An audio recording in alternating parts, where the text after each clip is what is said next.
Right back here on the channel. Appreciate all of you guys who do subscribe, talk college football all week here on this channel, particularly from a Big 12 slant and a conference realignment slant.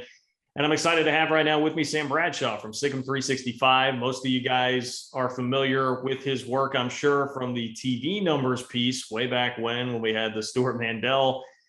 I don't know if slanderous numbers is the right way to phrase it, but some numbers that lack some context here. And it's very ironic now that we look back at the Big 12 championship game numbers in light of all of this and see how all that worked out. But Sam Bradshaw does great work for Sigma 365, breaks down things from an analytical standpoint that I can really appreciate. And we're going to talk Big 12 Bulls here, but Sam, being a guy associated with the Baylor program right now, I mean, it's an incredible time to be a Baylor fan. You've got the reigning national champs in basketball, another number one team in basketball this year. You've got the Big 12 champs in football. Obviously, women's basketball has been great as well. But I just have to open up here and ask about Dave Aranda sticking around at Baylor after a crazy coaching carousel where so many different big-time jobs came open. Just what is the mood around Waco about the fact that you won the Big 12 championship and then kept Dave Aranda through all of this craziness going on?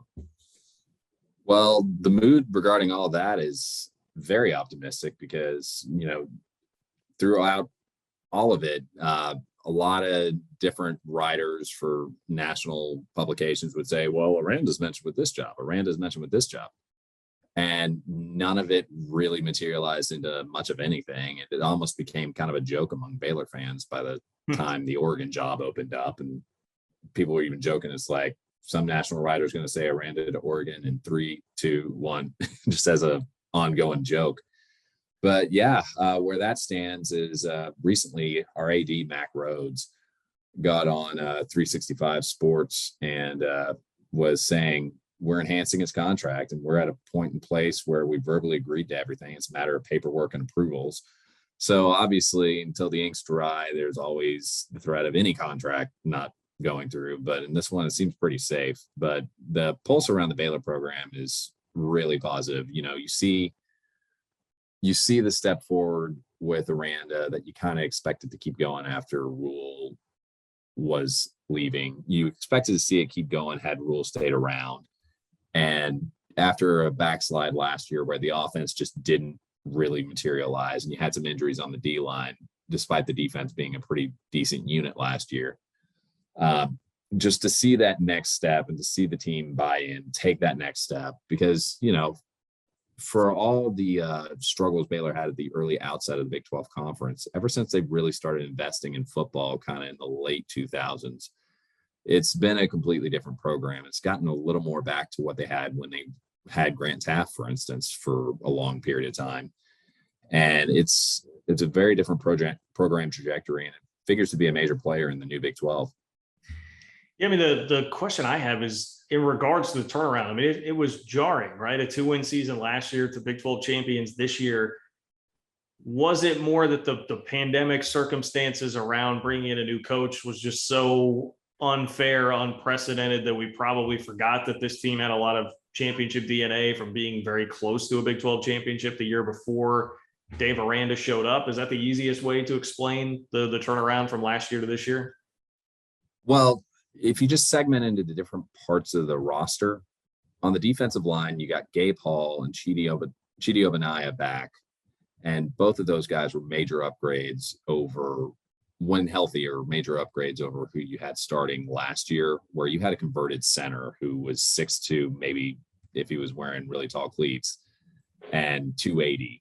And he was your nose tackle last year. And then you had a walk-on who is still in the rotation, but when he's a major player at the other spot and you're having to play kind of your field end in a defensive tackle just in order to have numbers, it's not ideal. So on the defensive side of the ball, you not only get those two guys back, but you add Siaki Ika, the LSU transfer at nose, who is 350, but he moves like he's 300 to 310. When you have those guys that can stack and shed, it really changes the calculus of how you can stop the running game. It allows you to do some different things in the passing game. But more importantly, on the offensive side of the ball, last year it didn't work. Larry Fedora is a good coach, and Joe Wickline's got a lot of skins on the wall as an offensive line coach. And George Munoz was involved with what was going on with Joe Burrow at LSU. But clearly, the three of those guys during a pandemic year in Waco did not mesh in any conceivable way. The 2020 game between Baylor and West Virginia was exhibit A of how a disjointed offensive line can take a completely winnable game and give it away. I mean, they had like 13 drives. I think 10 of them were killed by the offensive line making a blunder. And you weren't able to run the ball. And while Charlie Brewer has a lot of success in his past at Baylor, after he got knocked around a lot, his ability to really stretch the field was severely compromised. Coordinators could kind of camp out on what he could do and what we could protect. So from there, the offense really wasn't materializing. They were able to go get Joe Grimes and offensive line coach Eric Mateos. They were able to bring kind of that reliable, violent offense from BYU, which is heavily based around wide zone and some basic counters to it, and some play action passing game off of it. And that really turned the offense from a major liability into a reliably strong strength.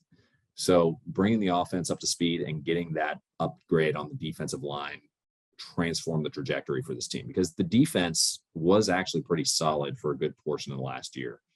I mean, the West Virginia game, they held them down repeatedly, got multiple turnovers. They did a wonderful job in Norman last year with a very shorthanded roster. And it's one of several times that Aranda got the best of Lincoln Riley, and it was completely unexpected. And they had numerous games last fall where the defense would keep them in it, but the offense just couldn't get it going. And getting the upgrade on the offensive side of the ball and then just getting a little bit of a shot in the arm on the D line was enough to turn what was a team that went 2-7 but could have won a few games into a team that was able to get into the Big 12 title game. And, you know, if you get a better throw towards the end of the TCU game, might have been in the playoff discussion at the very end. Yeah, absolutely. So they do get a nice consolation prize, right? And taking on Ole Miss. What is your read when you dive into the analytics and how these two teams stack up on where this game and where this matchup is at? Well, feels almost like the SEC teams coming from the Big 12 and the Big 12 teams coming from the SEC, because Ole Miss is a team that, you know, when you just look at the numbers behind how they play, they're the ones that are up tempo. They're the ones that are getting about 17% more yards per drive than their opponent gives up, but they're also giving up almost 40 yards a drive. You know, they're the ones winning shootouts. They're the ones with more possessions. But then you look at Baylor, and Baylor has fewer possessions, but they're winning with big physical defensive line play, a very innovative defensive coach, a physical running game, play action. It's somewhat of a off-brand role reversal between the two conferences. And it's going to be interesting because Ole Miss, I think, is second in terms of the percentage of fourth down opportunities that they go for. I think Baylor's like 10th.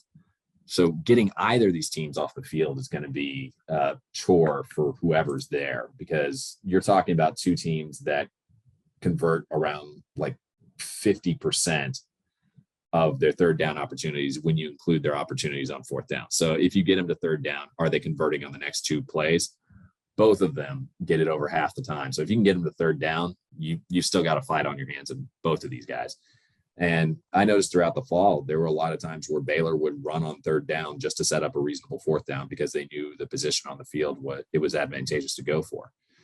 You know, it's going to be interesting because Ole Miss has a lot of offensive talent, but this is also a program that had some sanctions recently and is transitioning from somewhat, I don't want to say a four down, but it's much more of a one gap system where they have that rush linebacker in there as that fourth guy on the line. And they're going more, much like the transition that K-State went through this year, where you're going to that 3 down, 3 safety dime look.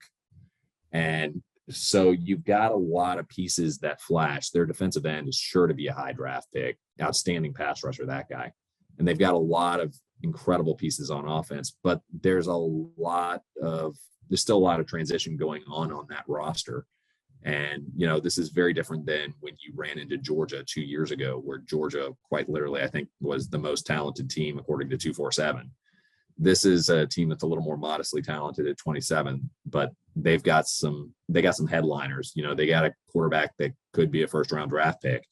You know, they've got a defensive end that could be a first round draft pick. But then some of the other guys they have starting are clearly not that caliber and might be a camp body, if that, you know. So it's a different talent profile than Baylor saw the last time they went bowling, and probably the last 2 times that you've been to a New Year's Six Bowl. I don't know if they have as much overall talent as you saw from Michigan State, for instance, but I think that they've got a lot of guys that flash, and they got a lot of guys that fit what they want to do offensively, and it's going to be a big challenge to keep that offense under wraps.